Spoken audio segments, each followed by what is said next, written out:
We're here. Hello. Hello. La, la, la. Hello, all. Welcome. It is Wednesday night. Yes. Generational change. No, I know it's generational change. I'm just checking that it's Wednesday. Yes, it's generational change. I'm Jen. I'm Peter. And if you were able to check out the banner that we put up, as you can see, Jen, what are we looking for? Yeah, guys, if you or anybody that you know is a Gen Zer, basically I'm looking for people ages 16 to 22, like junior in high school through college age, and they'd be interested in being a regular panel member on an ongoing series called the Gen Z Report. I'm looking for those people. And if somebody is interested in political issues, wants to participate, anything, wants to have experience working on a podcast, have them send an email to generationalchange@gmail.com. That's what we're looking for. Yes, we definitely want to expand our channel. We cannot just rely on us, even though we're two wonderful people, but it's clearly not enough. Yeah, I need the young people. I'm casting call for the young people. That's what I need. Yes. Not to be confused with being ageist, which is something that Nina Turner just went off on about Nikki Haley. You didn't? Did you see that? I did not see that. All right, that. I digress. But she went into this whole ageism thing about something that Nikki Haley said, and whether or not I agree with it, I just thought it was interesting. Anyway, are we ready? Yes, we are. I'm sending everything out for everybody right now. Okay, Peter has to make sure everybody comes on. Yeah. So, guys, this is our guest tonight. Is somebody that I saw doing an interview. I never remember on what show the interview was, but I remembered, and then I reached out, got a copy of the book. It's called Inequality Kills Us All. And I'm so excited to meet someone else who understands the importance of the collective. So our guest is Dr. Stephen Bezruchka. He is an associate teaching professor at the Department of Health Systems and Population Health and Global Health at the School of Public Health. This is at the University of Washington, mind you. And this is someone who has had emergency room experience for many, many years and is from Canada, understands that healthcare system, and actually has traveled to places and seen different systems. So this is somebody who is a good reference. So Dr. Stephen Bezruchka, welcome to Generational Change. Thank you very much for having me. It's a privilege to be here. No, I'm so grateful. I was very pleased to come across the video. I cannot remember if it was like a PBS or it was some recent interview you did about the book. And I was just very fascinated because we've done stuff talking about how COVID has really further highlighted the need for universal healthcare. And we're big proponents of single payer healthcare. And everybody's like, you see, if we had healthcare, we wouldn't have this. And I find this so important because it addresses the root causes of the issues and the fact that healthcare does not equal health. And I love that. And I think that that's important because we could see that we need healthcare, but we're not looking further than that. So I think this is really important. So I think that the best way to start about that is if you could sort of explain like where the difference between what is healthcare and what is health. So let me fall back on my 30 years of being an emergency doctor. The easiest diagnosis I could make in the emergency department was that somebody was dead. All I had to do was fill out a certificate with the date of death, probable cause, and that would be sent to the state and linked to the birth certificate of that person. Right. So that would allow one to tabulate mortality rates. Who's alive, how long did they live, and so on. And I went into medical, I became a doctor because I thought it was medical care that produced a healthy population. Right. If I look back upon my medical school notes, I went to Stanford Medical School.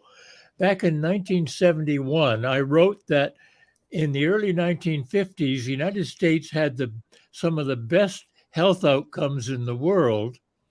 But by 1966, so 15 years later, quite a few countries had lower mortality rates than we did. Well, for the richest, most powerful country in world history that spends so much money on healthcare, this didn't make sense to me. So in the late 1980s, at which time some 20 or more countries had better health than we did, longer lives, that is. I went back to public health school and with this question, and what produces health in a population? I'd played doctor long enough, so I knew medical care was really a minor factor in that. And I went to Johns Hopkins, and I came away recognizing two things mattered most. One was social factors, and the other were political factors. So, we have our longest lived state, one could argue our healthiest state, Hawaii, actually recognizes this. In the book, you'll find a graphic on page, it's really page interesting. 113 of what the Department of Health presents to its public, namely a big mountainside. And at the bottom are the chronic diseases we face as we age. On the shore are the personal behaviors, exercise, diet, smoking. On the other side of the river there is healthcare. So Hawaii situates healthcare way downstream. The river leads up to a waterfall, and in the waterfall are what are now termed the social determinants of health: poverty, environment, pollution, racism. Above that, they situate socioeconomic conditions, and above that, political context and governance. So our healthiest state recognizes the political nature of health production. So what does that translate into meaningful terms? Well, the first part of my book, Inequality Kills Us All, inequality is a choice made by people through the political process. How much are we going to let the rich get away with, and how much will be there for the rest of us? And for reasons that are hard to explain, Americans have chosen, beginning in the 1970s, to give the rich as much as they can possibly take, somehow thinking that it will trickle down to us and we'll all be better off. So that's the difficult thing to try and engage Americans with. First, the question, do you want health or health care? We don't have universal health care. And as I pointed out, we don't have health. Most Americans conflate the two terms. We access health, pay for health, get health, insure health. So that language keeps us from recognizing that that's only about healthcare. And we spend essentially half of the world's healthcare bill to die younger than people in 40 to 50 other countries. We're not getting value for the money we spend. No, and we'll talk about that in a second, because I think one of the countries you were talking about was Sweden. I know that in Finland also how they treat it is a whole different animal than us. But before we talk about like what it is that are the real upstream things that we are really missing here, like those things. But I think one of the things you talked about in here is that our sense of such this individualistic identity in this country. And I always talk about this. People who have seen this show for 2 years heard me talk about the importance of the collective. This is when I get called communist Karen and all sorts of things like that. But like the idea that even if you are doing well, we are only as good as the least among these are treated. Like we are never going to be better than that. And I need people to understand that. And so I just wanted to be appreciating you that you were pointing out the importance of this. Yeah. So, the second part of the title, it kills us all. Yeah. There's nobody in this country that can escape the inequality that we somehow have structured in our society. A variety of ways of looking at that.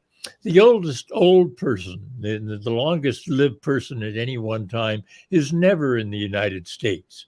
So if we were so healthy, surely, one of our billionaires or some other person would be the longest lived person. That doesn't happen. They're almost always in Japan being the longest lived country. It was my discovering that in the 1980s, I used to rail against smokers in the emergency department because here they brought this, all the troubles that they brought among themselves to the emergency department, and I had to try and help them breathe. I thought, boy, that's, how can you do this, carry on this habit when it's so bad for you? I then discovered that in Japan, 3 times as many men smoke as in the United States. How can they be the longest lived country and not be harmed? Well, smoking does harm them, just not as much as it does here. So the context, political context, the place in which you smoke, the country, really matters. So how does Japan get away with it? Well, something I would point out before COVID is, do you ever see a lone Japanese tourist? No, of course not. No, they're always together. Do you ever see a lone American tourist? Plenty. I am the lone American tourist. So am I. Admitted. Yeah, so they do things together. They have this phrase "wa" or social harmony, and you suppress your own feelings so that the feelings of the group has harmony and you get along together. So culture is, the culture of wa or social harmony. Culture is the least understood part of public health. And as you point out, in the United States, we all think we're individuals, and what we do individually is what matters, when that's far from the truth. Yeah. I mean, I think that when I think about in Japan, how long would they live if they didn't smoke? Like, imagine that, like, I mean, so what this really comes down to is really the beginnings of life. And, not to get all like, on that issue of when does that start? Let's, we're not going there, but that the idea that it's really from when you're in utero. And then I was freaking out when I'm sitting there thinking that I was in my grandmother's uterus and what that did. And talk a little bit about that. I guess that's what is that like that embryology, which my husband was like his least favorite subject in med school, hated it, was one of the, did horrible on the exam in that, cursed it, but he made it through. But will you talk about that, like the importance of these are way upstream factors. So I like to come up with little one-liners that I hope people will remember. So as we go from the erection to the resurrection, it's the first 1,000 days after conception when roughly half of your health as an adult has been programmed. No, that's amazing. And so who has responsibility for that first 1,000 days? When your husband studied embryology, as you point out, you began life in your maternal grandmother's womb because that's where the ovum that begat you was made. So your grandparents' circumstances actually affect your health, and we can demonstrate that in a variety of ways. But then that fertilized ovum, now called a zygote, divides about 42 times in the uterus to produce a newborn. After that, there are only 5 further cycles of cell division, we're talking about cycles, to produce you, the adult. So if you want to intervene in a sensitive period, because cell division is a very sensitive period, would you do it in 42 cycles in 9 months or 5 cycles in the next 10, 20 years? Obviously, the concentration of the potential for change really occurs in those first 9 months. And by the time, and to sort of bring it up to 1,000 days, by the time you're blowing out 2 candles on your second birthday cake, that's about 1,000 days from conception, then roughly half of your health has been programmed. So societies that are healthier somehow privilege that period in various ways. One way is to give a woman who's pregnant and has a paid job time off after she has her baby, paid time off. We can't have that. Well, that's what we could, that's where, okay, we could talk about Sweden, because this is something that fascinates me to no end. I have a good friend here who just had a baby a year ago. She has a best friend from Finland who came over for the baby shower with this big box that everybody gets in Finland when they have a baby. That's the Finnish baby box. Oh my God, it's the cutest thing ever. And they like, artists compete to be the ones to have their artwork on the box. And this is what they give to every mom. And it is everything that baby needs for the first year of its life, everything. And the thing itself becomes a bassinet. Like, you know what I'm talking about, right? I have to repeat this because people, like all the mothers at this baby shower were walking around like alien, like that we were looking at something alien from outer space, and they give it to everybody. It's fascinating.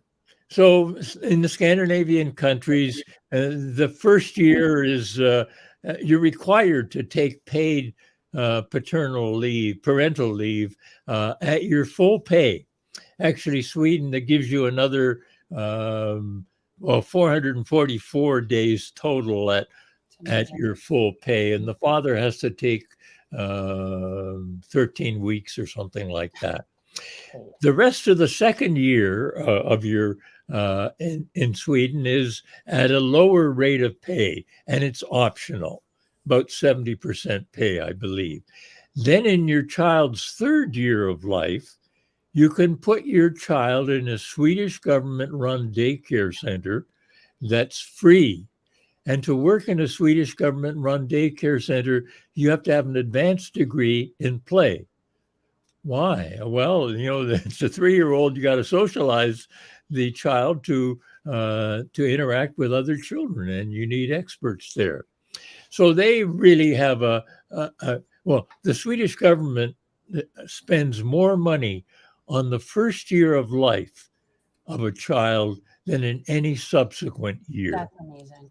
We put all our money in the later years when the child's already a delinquent and facing all sorts of other problems, and it's not going to be much benefit then.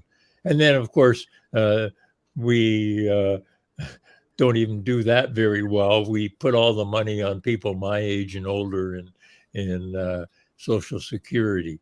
So we don't have the structure in place to obtain good health.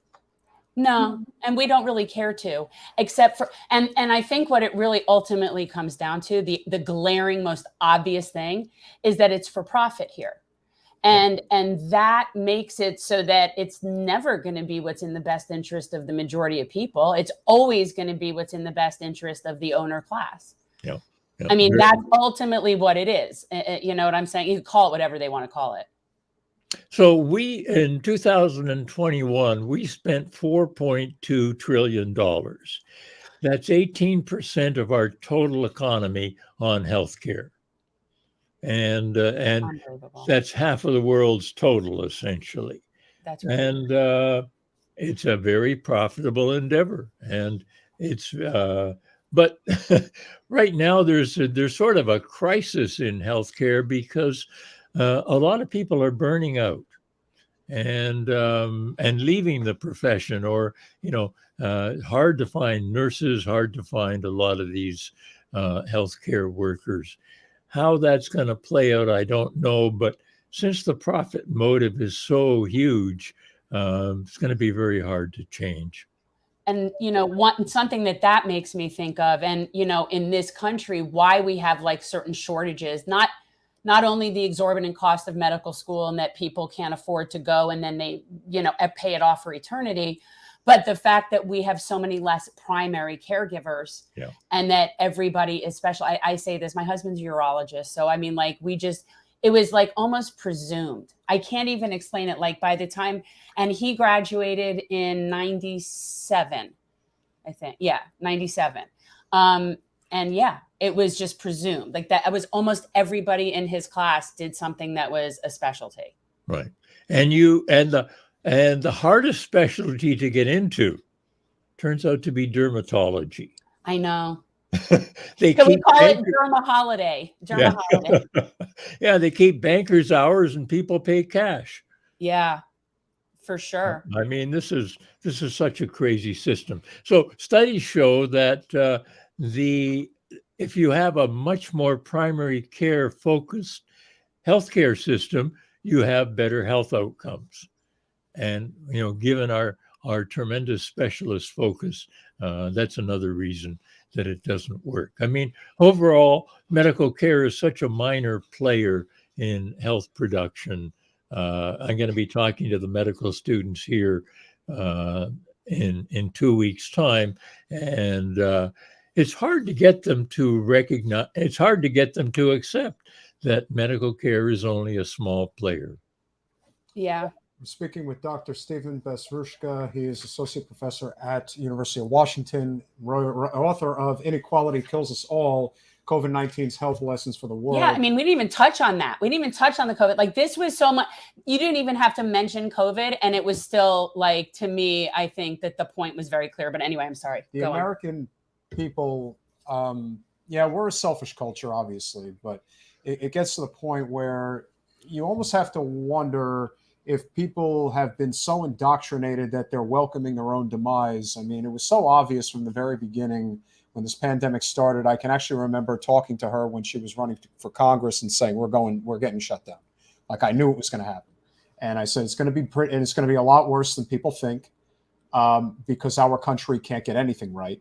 And we're also an extremely unhealthy country. And everything's always interconnected. We don't have universal health care, and yet the fast food industry is completely subsidized. So there's a reason why, the people who can afford to live in the Puget Sound region don't have to worry about not being able to eat healthy. But for those who live in, the inner city of Seattle, Tacoma, and so forth, they have a lot of problems regarding their options. And so everything in that respect is interconnected. And yet, for some reason, they decided, okay, we're just going to take this lying down, even though we know we need universal health care and universal basic income, at least for the duration of the worst parts of this pandemic. Most of the world was able to get it. We weren't. And yet today, it seems like they're still okay with that fact. They're still okay with the fact that we had the worst outcomes. And it doesn't matter that you're in blue Washington or red Florida. The corporatization of our society, the corporate special interest takeover of our government couldn't be more obvious than what happened during the pandemic. Your thoughts? So how did inequality, our economic inequality, income inequality, affect the pandemic? Well, if you take state mortality from COVID in 2020, there was a very good relationship with the income inequality in those states. A study of 84 countries found the same kind of relationship, namely, more unequal countries did worse with the pandemic in terms of deaths. More unequal, there's less trust in more unequal countries. A lot of that kind of information is out there. So, if in a very unequal society, you don't trust your neighbors. You don't trust the government. I mean, levels of trust in this country have really plummeted to very low levels. And to recognize that that's killing us is really tough.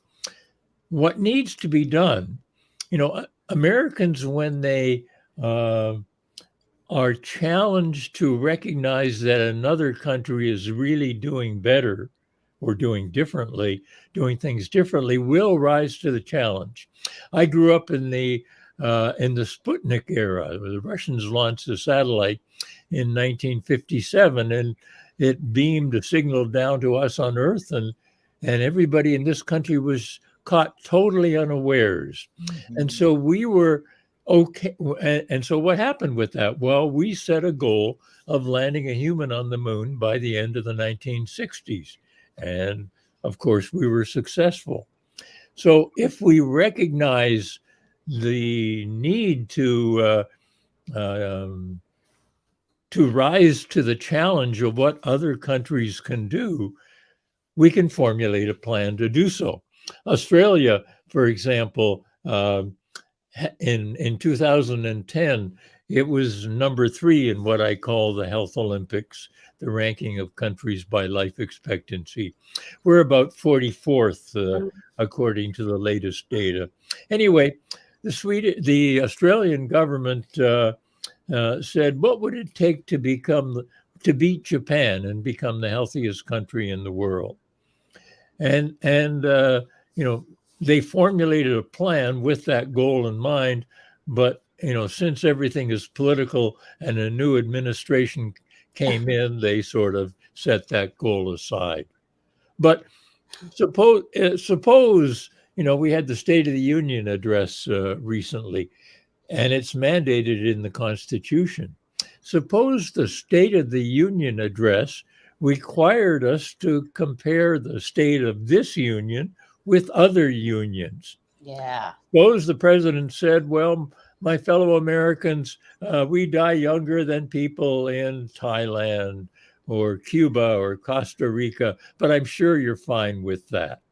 Suppose the State of the Union really was in comparison to other unions. Maybe we'd wake up. Yeah, no, I think it's very important. And that's one of the reasons, like, we do this show and put information out as much as we can. I think it's incredibly important. And I don't watch the State of the Union because it's not telling me anything that I need to know. It's not telling me anything I'm going to believe that's coming out of his mouth. And it isn't anything that's important. Come on, man. If it was actually the health of the union, or at least like if he were required to do that information, I think the executive director should be required to give a report of the health of the country. And I think that, I think if that was really spelled out for people in prime time, it would be like pretty eye-opening. People really think we have the best healthcare in the world. Yeah. We do have the best healthcare in the world for the very rich. And it doesn't give, but it doesn't give them better health, even though they're rich.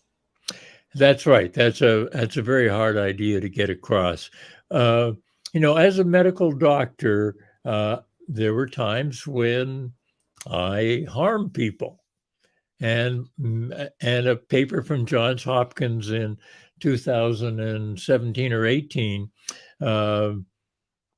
Surgeons there said medical care is one of the leading causes of death in this country.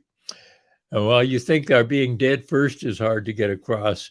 Trying to get people to consider that medical care really can also help, but it can harm, is really beyond the pale.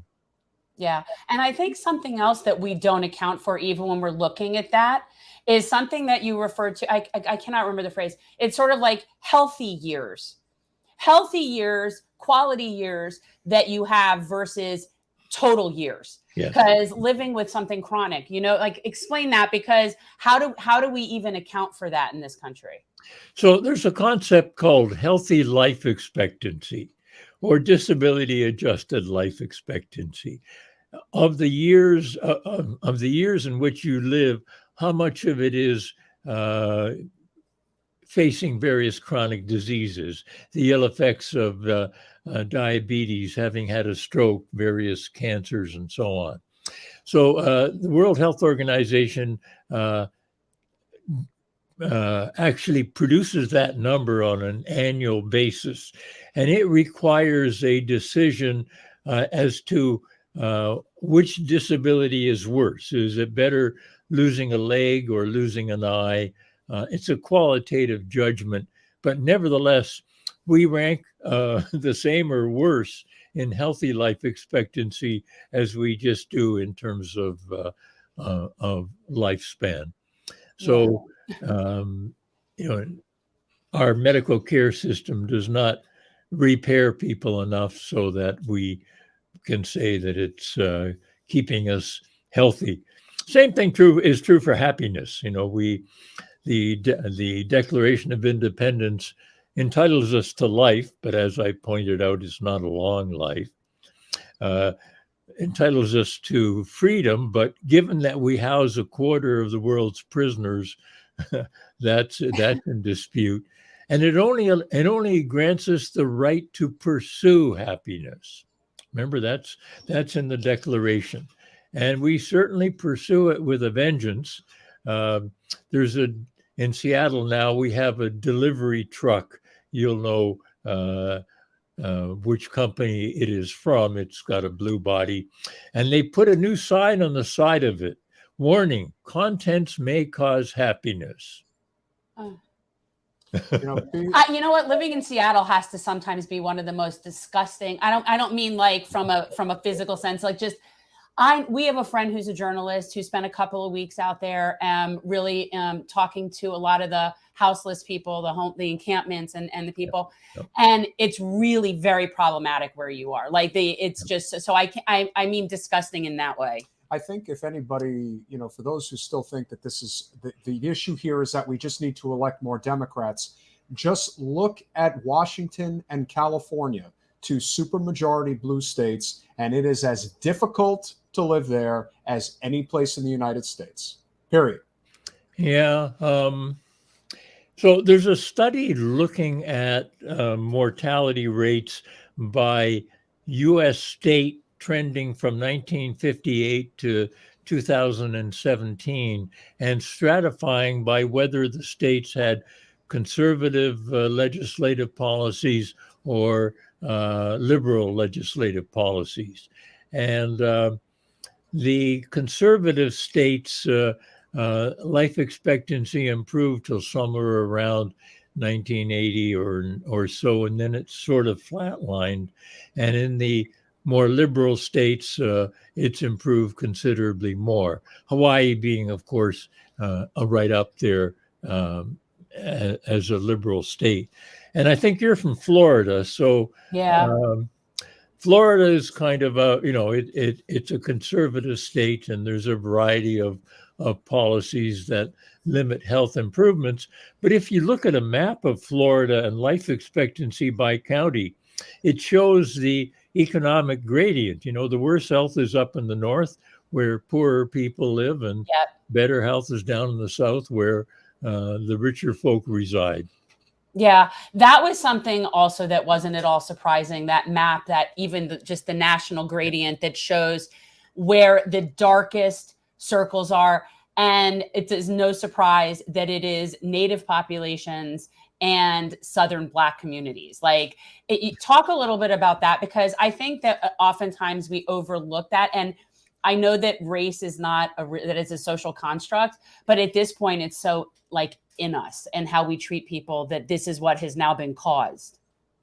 So if we, so just to go back to that map, if we look at the map in 2019 and compare it to the map in 2014, health has declined actually in most of the counties there from 2014 to 2019, consistent with the overall health decline that's happened in the country.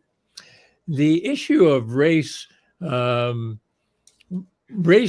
is really, yes, it's a social construct, but we American Indians have the worst health outcomes, and African Americans have the second worst health outcomes. And where they live in the Mississippi Valley and the Southeast, you can see that very clearly on the maps there. So how does racism impact health? Well, take Black household wealth. It's pretty well median. The middle Black household wealth is about $10,000 or $20,000. The white median, again middle, half above, half below, is close to $200,000. And as I quote in one of the books, I've been rich and I've been poor, and rich is better. And until we look at the problem of poverty among African American communities and do something about it, we're not going to get very far. William Darville Jr., who's a scholar at Duke University, has a program for reparations. He suggests taking any African American who has a slave ancestor and transferring wealth from the rich to equalize the difference between African American and white household wealth. So some states are doing that. Evanston, Illinois has such a program of reparations, and it's being considered in the Caribbean. It's being considered elsewhere. So, I think, my sort of summary statement: care, share, and repair. Care, care for people in early life, that really matters. Share, let's not have a big income gap. And since we inherited all the wealth of our forefathers who profited from slavery, we need to repair for those sins.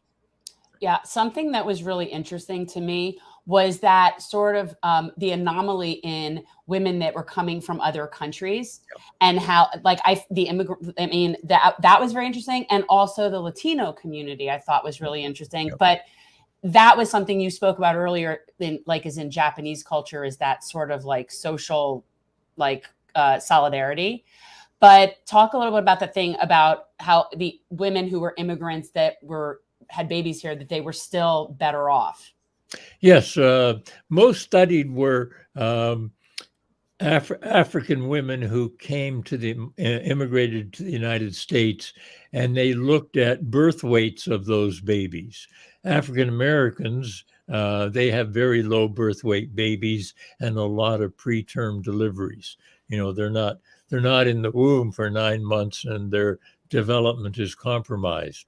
But the women who migrated from Africa don't follow that pattern. They seem to have heavier babies at term.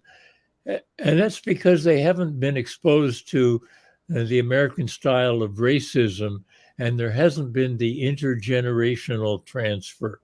Remember, you started your life in your maternal grandmother's womb, and we can trace that back to slavery. And we don't have birth weights of slave babies, but we do have measures of their weight at 1 year. And slave babies were not very big at age 1 year. And we've had the continual transmission of that to the present. Another thing that's kind of important to bring up is that the solution to many problems, we are told, is to stay in school and get a college degree. And African Americans are much less likely to do that. But even African Americans who get a college degree are going to have higher rates of infant mortality and low birth weight than all the other racialized groups. So why is that? Well, their health has been compromised over many generations, and that includes brain development. You may not be aware of it, but there's a study in Florida that took all children born from 1992 to 2000 that then went to public schools. And they tracked their birth weights and how they performed on standardized tests in grade 3 to 8 in Florida. And they found the lower your birth weight, the lower your standardized test performance, and the less education your mother had, the same relationship was there.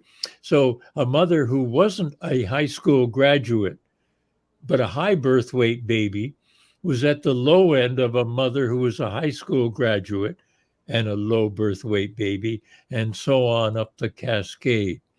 This is this is a very important study. I don't know if it's the only study we have on large numbers. There were, I don't know how many million children enrolled in the study, but it has tremendous statistical significance.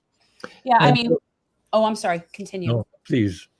I was just going to say, and something that I've read a lot about is the disparity in healthcare between groups in this country, in terms of also attitudes about healthcare and the history that has created that, which is pretty warranted, and how people were treated in healthcare. But this idea that generational trauma, which is what we're talking about, that comes from stress. Like, we always talk about stress kills, and you need to relax and you need to do all these things. And we think about it only from the perspective of us now. Yeah. Like right now, I need to be de-stressed or it's not good for me. When in fact, the fact that my mom was stressed out potentially when she was pregnant had way more to do with my health than me being stressed out right now. Absolutely. You put it very well. Stress, I call the 21st century tobacco. Not many Americans smoke anymore, just the poor. And we are one of the highest stress countries in the world. Gallup polls do these international stress rankings. And in the latest Gallup poll of stress, we're tied for fifth among the most stressed countries in the world.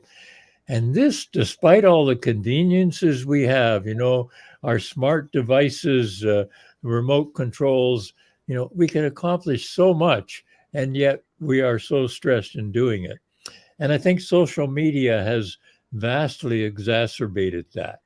You want to look good on social media. You may not be able to afford plastic surgery, but there are selfie surgery apps to make you look better. Well, they're just apps that you can filter and make yourself look however you want. Well, yes, but but also being a fairly vain culture We're selfish. plays a role. We're just so selfish. The things that people value. I can remember when the Kardashians came out in 2003. I still find it gross. I mean, at the time, I was beside myself. I'm like, people want to watch this stuff? They do. More people can name the Kardashians than the people on the Supreme Court. I have a fairly intelligent friend who was recently in DC and didn't know what the whip does. And I'm thinking... Most people don't know what the whip does. Yeah, but people should know what they do. But why? Because if you want to know how things are done in terms of enacting law... That's the point of the parliamentarian. We don't need to know all the little details of that. I would say that these things are very important, but also the value of understanding that with social media, they've created these, grifting empires, if you will. The people that create these shows that are constantly telling you that the problem here is that it's the government that's the problem. No, the government is only the problem because corporate power has bought the government. The government is not a thing. Sure. There's this conception that that's what it is.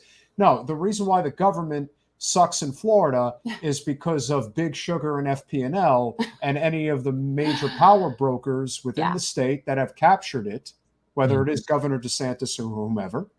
That doesn't make a difference, by the way. The person sitting there makes the minimal difference to anything. The problem in the state of Washington is you have corporate power, particularly Boeing, Lockheed Martin, and the like, Amazon, Microsoft.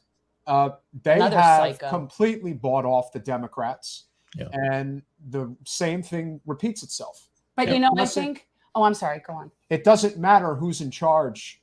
There is this idea, and we get people in the chat, and it gets really tiring after a while, where they really think if we just make it a Democratic majority, that's going to solve the problem. A few more Democrats. And I'm thinking the problems with a Republican majority and a Democratic majority may not be the same, but they're basically the same. It just depends on how you want to do it. You can do it through austerity, or you could do it through government overreach. Either way, you're screwed. The reason I do say it is because otherwise I'll forget it. But one of the things that comes from me, like in my mind from social media, is it just further highlights the inequality. Yeah. And that is the source of stress. And something that I had never really thought about in terms of the difference between poverty and what is inequality, and that poverty only exists because it's a social creation based on choices that we make.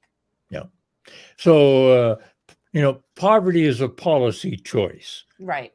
And recognizing that is very hard. I'm right now teaching a course in all these ideas, an undergraduate course. And one of the most difficult things the challenge I present to students is what is the business of the media? In any business, there's a buyer, a seller, and a product. And so I ask the students to follow the money, to decide, the buyer pays money to the seller for a product. And so I ask them, when you go to the internet. How much are you paying? Well, it's free. I just, you know, during the pandemic, remember they used to take students to a Starbucks or some place like that where they could access the media. Right. They weren't paying anything for that. So where does the money change hands? Well, the advertisers pay the producers for eyeballs, clicks, ears. We are sold to the advertisers by the producers of the media. And that is, once you begin to understand that, then you get a sense of all the forces that are acting on you. And if we understood these things collectively, I mean, none of these ideas we're talking about, you couldn't put in a grade 5 or 6 curriculum. I've had a student who developed a curriculum for grade 6, and she piloted it in Seattle, and it was amazing what you could get grade 6 people to understand. Now, trying to convince a school board to do that is extremely difficult. I mean, I've tried to do that and failed immensely.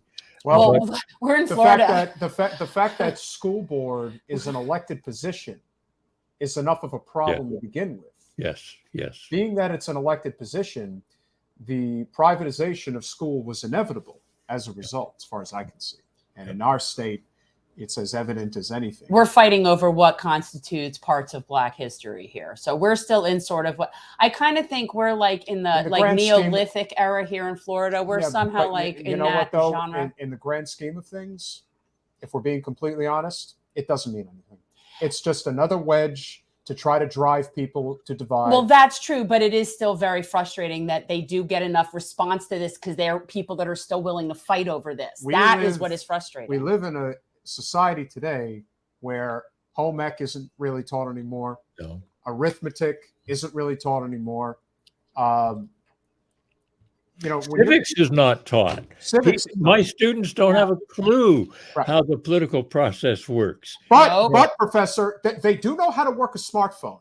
And in the grand scheme of life, that's definitely more important than just about anything else. Most of these kids cannot navigate out of a paper bag. I'm sorry, they can't. It's partially by design. When I see a parent who gives their child a cell phone at the age of 8, like that, I mean, that's child abuse. That's those are electronic child molesters. Think of it this way, and that's that may be a fairly it's somewhat gratuitous in terms of that particular talking point. However, in some ways it isn't, because think about it. In many ways, they give them that phone as a babysitter, so they don't really have to deal with them. Yeah.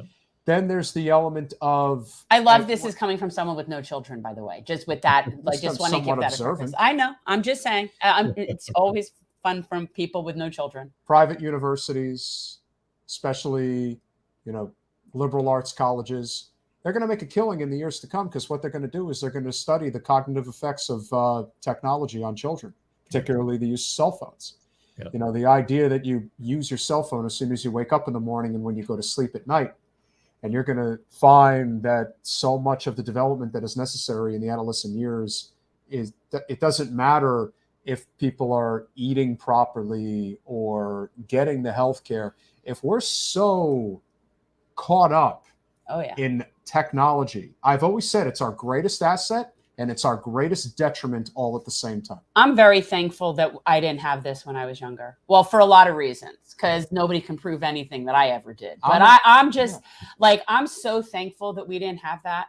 And I actually feel bad for even my kids, like that this is what they are kind of stuck with. The people are so much less connected. And and that's something that other countries have cell phones. Other countries have these things, and they are infinitely more concerned with the collective than we are. Why is that? And think of it this way: if we're being honest, let's say, for the sake of argument, that TikTok really is a Chinese spy tool. Is that going to get? Is that really going to get? Thing? No, apparently no. Yeah, there's some truth to that. There is, but with that said, is that really going to get Americans to stop living their lives on TikTok? No. Oh, are we on we TikTok? We're on TikTok. We are addicted. We absolutely are. And I think that that's a huge part. And I would love to hear your thoughts on whether or not you think that the technology addiction that we have does have some correlation in why the decline of education has become pretty significant. I can't quote a study on. Well, there's a book by Jean Twenge, iGen, and she's written a lot about the effects of social media and devices on young people. There's a lot of malevolent intent in that. The Silicon Valley leaders don't let their kids use these devices, I'm told. And I think that's for a reason. If you're really looking for if you're wealthy and looking for an experience, you can have a vacation where you basically have no access to the internet. I mean, that's what luxury means these days. Yeah. Yeah. Well, my luxury is having someone that does social media for me so that I don't have to let my brain go to sully my. Well, I'm not. The people are too mean. They're just too mean. I honestly, I don't need that kind of negative crap in my headspace. I really don't. I don't need to be fighting with people. Professor, Jen ran for Congress in 2020 against Debbie Wasserman Schultz, and we ended up doing pretty well, all things considered. And there's a possibility of potentially going one more time. And one of the reasons why I think she got really on the fence about whether she would do it or not is because people really do suck, especially when they have a technological toy in their hands that they can hide behind. And I will tell you that there was a particular incident where there was one person, there was a handful of them, but there was one person in particular who was just a vulture, nasty, nasty girl. And they're mean. I ended up running into her at this public event. And I got to tell you, they shit their britches pretty fast when you know who they are and you they're see them not in person. able to hide behind a screen. Then they have to act like a human being, and that's not an easy thing to do. Then it's almost like this whole defense mechanism just shoots up at them. They're like, oh yeah, well, I know I said some stuff. But that's why, as much as like Twitter, for example, can be an effective tool with connecting with people, as we've connected and so forth. Yes. It's also not real life, because the average person is not on social media. They check social media.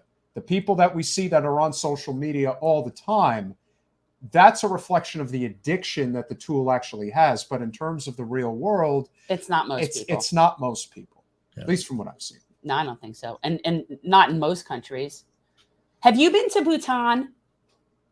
No, I haven't. I lived for many years in Nepal. I was in Sikkim, but are you talking about gross national happiness? Yeah. I am. That's why I want to go there. And actually, that is one of my biggest bucket list places. And that's why I need to go somewhere that measures gross national happiness. If we had universal health care and a living wage, I mean, that really it's a step in the right direction. It would solve most of the problems, if we're being honest. Over time, yeah, probably. It would eliminate the stress factor. It would eliminate just the ability to go out there and earn enough money to live in dignity. And I'm a huge proponent, even though, my politics, it depends on the issue where I stand, but I always say I will always be a proponent of living wage, because I don't want our citizenry dependent on the government for assistance. And anyone in this country who complains about this idea that, you just want to leech off the government, I'm like, if you paid a living wage, you wouldn't need to. In fact, if you had a living wage, there would be requirements. I've seen situations where you can get a government benefit that pays you more to not work than it is to actually work. That's a failed system. I don't know what else you call it. Yeah. And that's one of the things that really has to change. We're very unhealthy. We are. But I would suggest that rather than a living wage, we have a maximum wage. I'd love that in here, but that would freak out some of the people. That's a Marxist ideology that a lot of people just will not get on board. And here's the thing. No, that's what FDR. Remember, Franklin Delano Roosevelt in 1942 proposed 100% tax on all incomes above $25,000. Right. And That didn't pass. What was that? What does that translate to today, by the way? Because people About need to hear that. $450,000-$500,000. yeah, but even still, that's not a compromise that we could get enough people on board with. No, I like it though. I got to tell. Here's what I like. I like the idea of how subsidizing or helping corporations that have the percentage, like back in the olden days when the highest paid person makes X percentage more than, like, I like the idea of enforcing that. Professor, the one thing I will tell you that we have learned from our dealings with the political right, especially the more like libertarian side of politics, they believe in the free market, no questions asked, but they absolutely hate corruption. And they do not care for big industry. They support small businesses, entrepreneurship, the idea of monopolization. I mean, my favorite president is Teddy Roosevelt for a reason. For somebody who was not only a class traitor, but was willing to take on monopolies and was noted as the trust buster. We haven't had anything like that. And I think his story, we told it on our podcast once, one of his first actions as president was dealing with the railroad strike. And he sided with the railroad workers, unlike our current president who sided with the oligarchs. That, to me, is a clear distinction in terms of how the system, while in many ways has changed due to technology, it's still the same. Only now their hooks are so deep in terms of what has created this mass inequality in society. We better get our act together sooner rather than later, or we've already become a third world country in pockets. Yep. Pretty soon, it's going to be third world across the board. Yeah. And we need to be reading books like this. Yeah, guys, check out Dr. Bezruchka's book, Inequality Kills Us All, COVID-19's Health Lessons for the World. It was really good. You can see, I take very copious notes. I have like a thing. And then that's the attorney. It is. I remember when I was in law school, like the whole idea of writing in books, like when I was a kid, that was sacrilegious. Like my mother would have like killed me if I colored in a book. And so I remember the first time I was allowed to write in books, I really wasn't so sure about that. But yeah, I do. I take copious notes. I so appreciate this. And I so appreciate the work that you're doing. And thank you so much for coming on and talking with us. It's been my pleasure. You've asked very good questions, and I hope I've managed to reach a few people out there. You might push the idea. Chapter 10 is all about things you can do as an individual working together.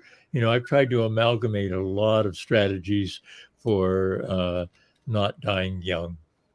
I love that. Thank you so much. I appreciate you, it. It was so nice to meet you. Stay well. You too. Thank you very much. Our pleasure. He was lovely. Very nice man. Yeah. Well, you know, this is somebody who understands the nature of collective and actually gives a crap about like the health. A lot of people just get caught up in this whole idea that the collective is essentially, well, that's for everything. And no, it's not. It's for the basic necessities in society. Well, it's a concept. No, what you're talking about is where I sit there and say, okay, you know what, if you want to have capitalism on some of your non-essential things, then you just go ahead and do whatever. You want to make like, you know, fidget spinners and rip people off with your fidget spinners, have at it. Yeah, and if you're foolish enough to, you know. I don't see how this works with a capitalist system. I just don't see how this works. And the idea that you have to sell people on collectivism for some things, but not with other things. The reason that other societies do better than we do is their concept of the collective. It doesn't mean that they don't have private businesses, and it doesn't mean that they don't have capitalism, and it doesn't mean that there aren't rich people. There are rich people in those places, but they actually give a crap about the collective. They recognize that we're all connected, which is why even in this country, which has the best healthcare for the very rich people, you guys are still going to have a lower life expectancy because of the inequality in this country. So that's the whole point of the book, is that it affects everybody, even the wealthy people in those unequal places. And these are choices that we make. These are choices that we make. You know, and what really infuriates me, and I was sitting here thinking about this while we were talking about, so the first 2 years from conception to, you know, your second birthday is the most critical time in a human's life as far as predicting health outcomes for them. Okay, like that's the biggest thing.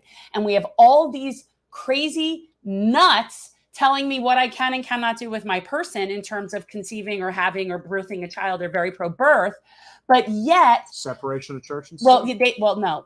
What I'm going to say is, you care so much about forcing women to have pregnancies and carry babies to term, but yet what are you doing to ensure the health of that baby? Because I guarantee you the stress that's on that mother who's wanting to terminate a pregnancy and isn't able to, it's not a good situation. So it's like, now, okay, we know that affects the health of the baby. So, and then when that baby's born, those same people that forced her to have that baby are not going to give any crap whatsoever about the health care of that baby. Not at all. They're going to send her home with some, what we send home our moms from the hospital with are brand name things so that they'll get into whatever that brand formula is. And we don't give a crap about what happens to those. Oh, yes, we require them to have an infant seat. That's like the extent of the support that women get when we go home from a hospital. Do you know that in France, like somebody actually comes to your house every week or however often it is and checks on you and checks on the baby? Like, this is just part of how they treat women and mothers. And women have infinitely worse health outcomes in a lot of cases because there's infinitely more stress on women in terms of doing all of those things. And our country provides no support. Yes, Emily's friend from Finland was on her 3rd year of paid leave. And yes, it's not at 100%. Third year? Uh-huh. Yep. You get until your kid is 3 years old in Finland. And it isn't necessarily, I don't know what percentage of pay it's at and all that. But what I do know is that they very much value people's lives and their enjoyment and their lack of stress, which leads to healthy people, which leads to better, healthy country. It's really not rocket science, people. It's so not complicated. And it's just a matter of getting enough people to understand. Imagine if it wasn't so difficult. It's just really not that difficult. And it's just so important to get people to understand the nature and the importance of collective. And all of these things are part of that to me. What are you propping up to watch here? I'm sorry, I'm done with my rant about the whole, we care about in utero babies, we don't care about how healthy they are. Well, don't worry, I'm sure Ben's got plenty of good stuff to work off. Oh my God. That was 5 minutes long. It's pretty good. Sorry. I was thinking that the whole time, but we're talking about how it's so important in that phase of development. The difference is if you were on the House floor, you would actually be talking about something like this and not complaining about somebody getting kicked off of a committee. I'm just saying that there would actually I might be complaining about that too. Well, yeah. I might be complaining about a whole boatload of things. Both things can be proper. So, as you guys know, there is a lot of talk going on right now pertaining to what is going to happen in 2024 on the Republican side. We all know that this is a 2-horse race. It is between Governor Ron DeSantis and former President Donald Trump. Things got very, very interesting, I believe, yesterday regarding a book signing. Again, all the typical patterns that a politician with some degree of, what you would call, I guess, some gravitas like a Governor DeSantis has. What is one of the things that they always do when they're going to run for president on either side? Well, they usually have a book that they're going to peddle. And so in Governor DeSantis's case, he's got the book and the tour has begun and he's making all of the outlets and getting himself out there. But I think our governor may have finally stepped in it regarding former President I Trump. think he finally let Trump get under his skin. John Idarola, friend from the Damage Report, has this covered. He did a video on it. We are going to use him as a proxy. Thank you, John. Here is the footage from one of TYT channels that was able to cover this in Leesburg, which is about a half hour, 40 minutes north of Orlando. So this is in the central part of the state. That's kind of close to like the Villages. It is. Okay. And that's very Trump. Yes. That's a very, very Trumpy part of the state for sure. But a very red part, if you will. Right? Yeah. Okay. And so this is the footage of what actually went down. And again, this is not going to end well for DeSantis if he thinks this is how to get it done. I hope he doesn't do this again. Yes. Why? Because of what you're wearing? Because they told me to say anybody wearing Trump has to go right now. Yeah, we should put During the signing. free speech. During the signing. Free Okay, speech. I'm sorry, guys. I have to call LPD now. That's fine. Thank you. You go. That's all right. So that is outside of a book signing for Ron DeSantis happening just yesterday. Yes, he found a book that he's willing to tolerate. It's his own. He wrote it. But all those people who just wanted to attend the book signing and committed the crime of having Trump signs or Trump clothing, be gone. You've been banished by King Meatball Ron himself. And they didn't like it. Not the regular crazy Trump fans or the special brand of crazy Trump fan, activist. I love that they're activists. Who are you helping? Laura Loomer was there, and they did not take kindly to being banned from this site. They seem to not have gotten the memo that all that stuff about free speech and opposing cancel culture is branding. He doesn't actually mean it, but here's more from what happened. Are you acting like the far left? We're acting like the far left trying to get Trump elected? Yeah, well, you're acting like the far left. You're trying to get Trump elected? You've got the same way. Trying to get Trump elected. Trying to get Trump elected is the far left? Yes. Trying to get Trump elected is the far left.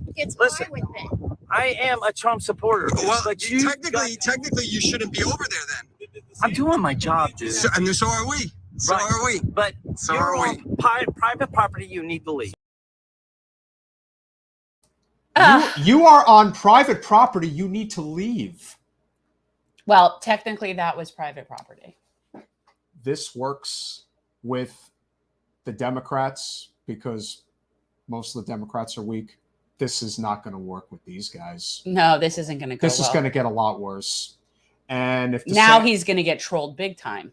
If DeSantis thinks that this is going to help him. Oh, and by the way, you know, I find it so hilarious that you've got these Democrat, you know, sycophants, if you will, thinking that, oh, we're definitely better off just voting for Trump in the primary and making him the nominee again. And be careful what you wish for. Well, I just don't understand that because my thought process is this.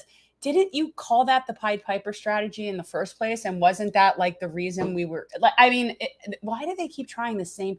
It has worked in a few places, but to me, I would think that the risk assessment would be such that you wouldn't want to tempt fate that way. It is very risky. And what I would also well, say for them. Yeah. Well, again, DeSantis. The rest of us know it doesn't make a bit of difference. DeSantis doesn't seem to understand that there's kind of like this pullback period where you stop acting like an authoritarian. But he clearly hasn't gotten that memo. And the fact that he just stepped in it against Trump's supporters, let me tell you, he's got something to say.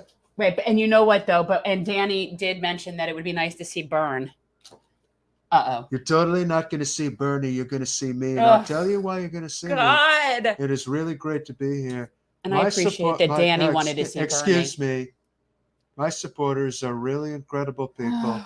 They love me. They love America. They are the ones who are making America great again. Again. Hey, what do you think about that we are such an unhealthy country?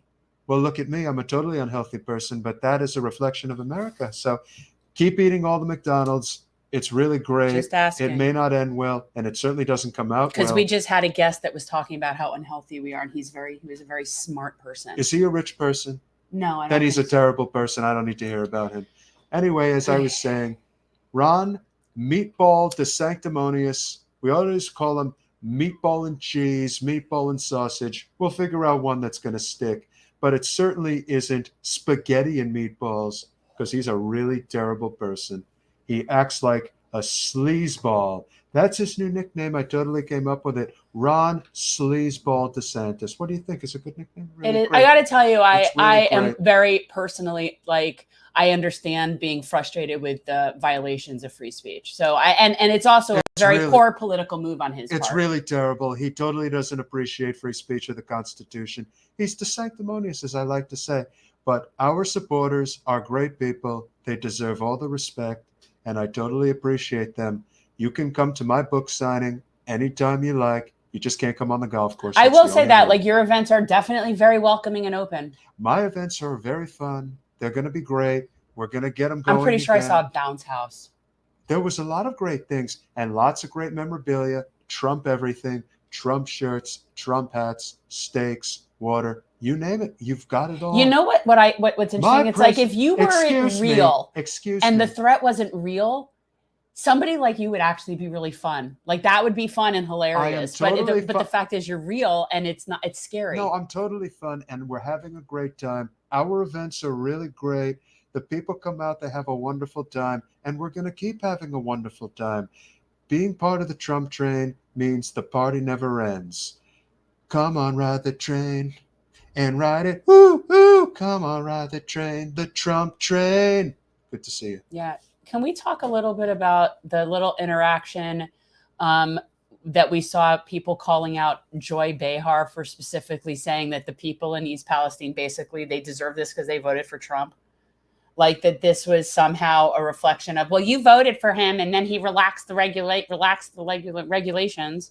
Nina Turner is a friend, and as much as we wish she was in Congress right now, she is, as you have pointed out, probably in an even better position to continue doing what she's doing because she has got zero F's to give. Oh, she was on with CNN. Oh, it was so good.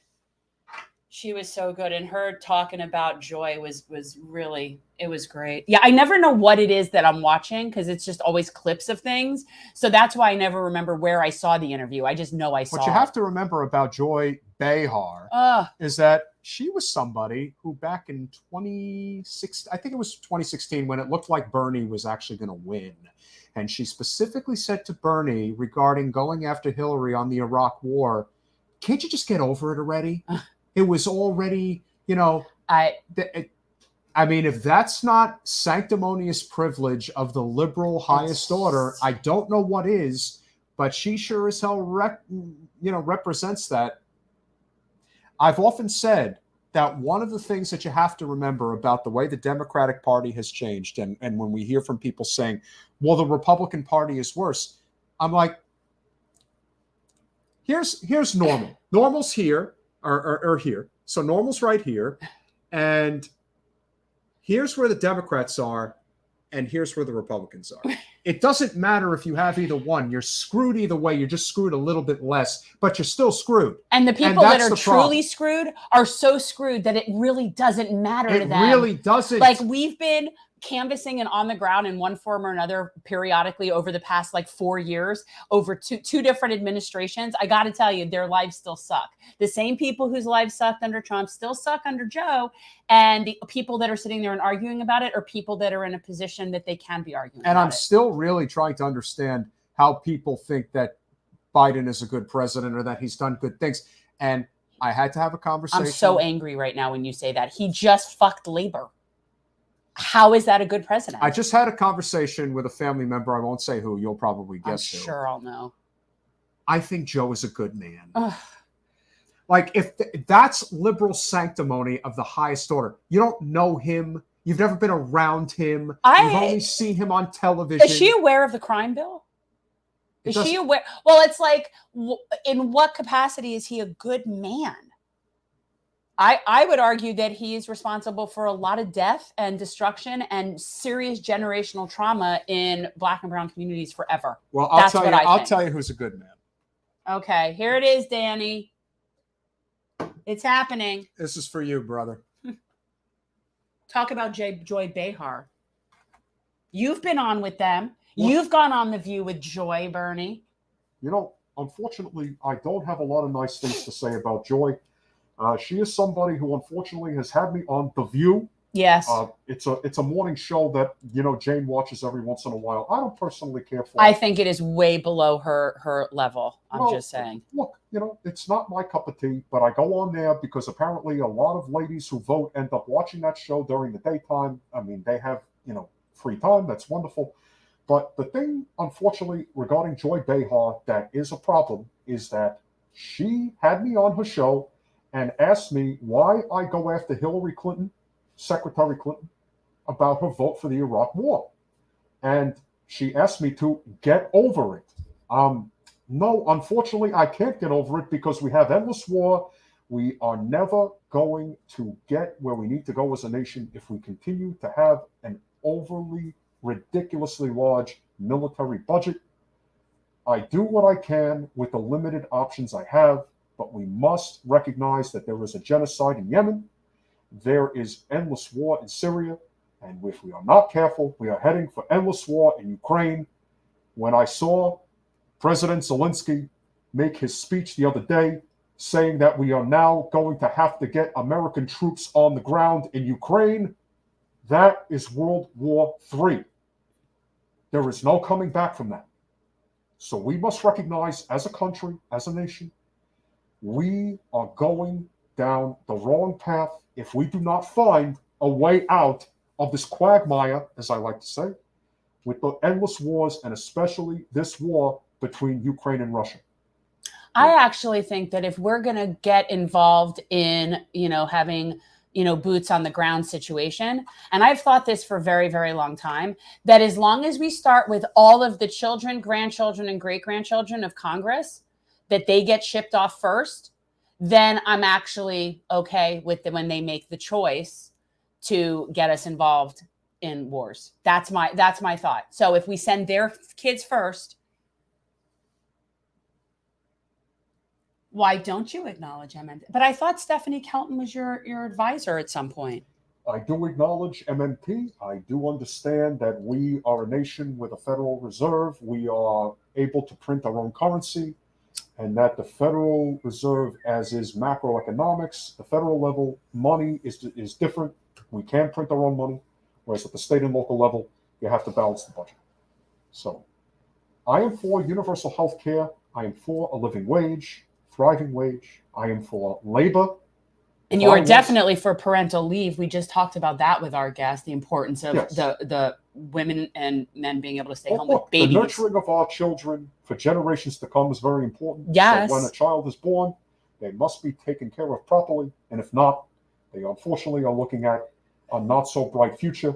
That is reflective in all the things that happen, not just in the early stages of development, but also through their early years and then later years of education. So unfortunately, we have a lot of problems going on in this country right now. But I have to keep saying, my good friend Joe, it's for, branding purposes, just trying to maintain the status quo here, Jen. What are we going to do? He's not your friend. We're looking at a president. We're looking at a Trump and DeSantis presidency. And that's all. You know what? And you know what? Everybody has accountability in that, even you. Yes, I understand. Danny, I hope you enjoyed. Good to see you all. You're right. Loner weirdo. They always send the poor. That's one of that's our jobs program. That's the way they're going to sell it. Believe me. They're going to. So I've always thought that as long as their family members go first, then okay. Because I think that if that were the deal, then we would find a very different attitude about funding those types of ventures. That's what I think. Thank you, Prep. I really appreciate it. Nikolai, I appreciate it. Danny, I hope you enjoyed it. Yeah, and there's definitely like different groups on that watch, like the people that really like that stuff and the people that like watch interviews and then don't watch the silly. We have a unique crowd. It fluctuates in terms of the viewership, but like you said, a lot of times they just end up watching after we're finished with our live stream. But we're very unique here. Yes. I was just talking about that because, I'm in the process of, saving up money for our little organization so that I could potentially form a 501c3. Right now we're a C4. But and one of the things that I was talking about today is how unique it is how we're in this position. How many nonprofit organizations are offshoots of unsuccessful congressional campaigns, and yet even though they're a 501c4, they're actually a service organization. Well, we're trying to do the best we can and try to set precedent for a lot of people that end up running for office but don't actually know what to do with it once it's over. Very often people who run for office just run because they want to be an elected official. There is so much more to it than that, especially considering the country we live in today. That's sort of the point of the book that, sits there unworked on forever. I'm just saying. I've asked you. I know. We can talk about that. Yeah. Because that's the point of it, is like, what do you do with a campaign? How do you create a campaign that it lasts beyond the campaign, win or lose? Like, how do you create an organization from that? And it really wasn't hard to do when your campaign is service-based. If you're running a service-based campaign. It doesn't even have to be really long either. No, it doesn't. No, it's just the premise of what you're doing and how you're spending your time. And if you're having a service-based campaign, it's actually pretty easy to transition that into a nonprofit doing service. And you could even do it and then be non-political. And then you would easily qualify as 501c3. Like that's our thing, is that's why we're a C4. If you like our work, please go to patreon.com/generational change. For as little as $5 a month, you can become a supporter of our wonderful, small but mighty channel. Of course, you will get the Lulu sticker, and that is always welcome. But if you become a Lulu, come here. Ooh. She's sleeping, and she's had a rough day. She's had a long day. But you get the Lulu sticker, $5 patrons. If you go up to 10, you get the and this parliamentarian bumper sticker. So you get 2. And you know what? See, this is what I think when you don't do it properly. And this is what you get, guys. You get the Lulu sticker, and you get to drive around with a mansion parliamentarian for 24. Look at that. That could be your next president and vice president right there. Absolutely. Because these people are so much more powerful than Joe, because otherwise we'd have a $15 minimum wage. So I really think that's where we should be supporting the real power in the party. It's really sad. Terrible. It's just pathetic, guys. So anyway, yeah, it's silly. But if you're feeling really, really generous, $25 a month will get you this wonderful tri-blend Jersey style generational change T-shirt. And of course, we are thinking about bringing back the purple. Yeah, I think we'll bring back the purple. We'll make them Gen Change. We don't need Gen Core shirts. Now, if you do not want to put your name on the grid, which is fine. And also, we had only 3 people voted in my little Patreon poll about having a members meeting, and it was 2-1 for it. So I'm thinking, you know what? I'm going to start doing Patreon Zooms. We could do a call-in. We could do a few different things like that. I mean, it's really just a matter of the technology and me figuring out how to do everything. I only really know how to do like a Zoom with the Patreon people. If you're so inclined, please go to Cash App, and for however amount. And guys, our money that comes in here goes to service. And this, I mean, I have this one sitting here, but these are hygiene packs that I give out to our unhoused community here, which everywhere else is larger and larger by the day. We appreciate each and every one of you. Next week on Monday, hopefully this time there will be no issue. I don't think there will be, knock on wood. But next week we are going to have, starting on Monday, our good friend, Steve Grumbine, who will come on. We will have our Social Security conversation. That would be a fun call-in segment. Okay. But I don't know how to do it. Yeah, I think I'd have to talk to Jordan about that and how that would be done. But he doesn't use StreamYard. He uses something else. That's right. Yeah. I don't know what we can do with that. On Wednesday, we are going to have Good Politic Guy. I just messaged you today about him. Really? Mm-hmm. That was really cool. This is what I do. Somebody hasn't been checking their calendar. No. I saw that some things. I've been with Sophie at the vet. I've been having issues today. In all fairness to me, I take a screenshot of people that I want to talk to, and I text it to him, and I'm like, "This guy would be good to talk to." And I just sent you that guy today. Good Politic Guy. Good Politic Guy. So he's coming.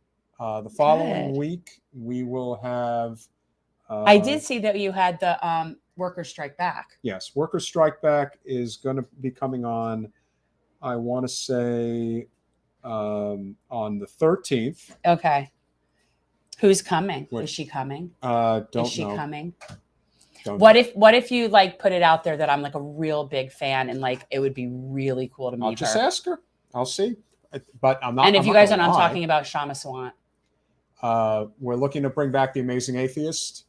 We are very likely going to be doing a military panel in not so honorably 20-year anniversary of the war in Iraq, and knowing full well that we could be heading right down that path again with Ukraine. So we will be having a panel to talk about that. And then I asked, they haven't confirmed yet. We'll see. And then we will also be having on 2 authors of a book that Jen really wants to talk about, Bright Green Lies. Oh, yeah. This is very important, guys. The book is called Bright Green Lies. It isn't a new book. It's been out for a few years. I saw an interview with them on something a while ago. Look who's here. Okay, she decided she wanted to come up. Hi, pretty face. But so Bright Green Lies, guys, if you haven't heard about this book, at least check out what it's about. It's really important. I think it really changes our whole perspective on what we're doing regarding the climate crisis. And that our solutions are not really solutions. So, I'm excited about that. Pick her up a little hard. There she goes. Hi, pretty girl. So again, smash that like button. Get this out there. Danny, I totally understand your concern. Bernie's a curmudgeon. He's our curmudgeon. We love the guy. There is somebody who is going to be running for president. Nudge her and nudge whoever else. We do support MMT. Again, people do not understand it, and that's okay. I support it, and I still don't completely understand it, but I still support it. That we print our own currency? Yes, the fact that we're being lied to and screwed over makes more sense to me than anything else. So why would I not understand that?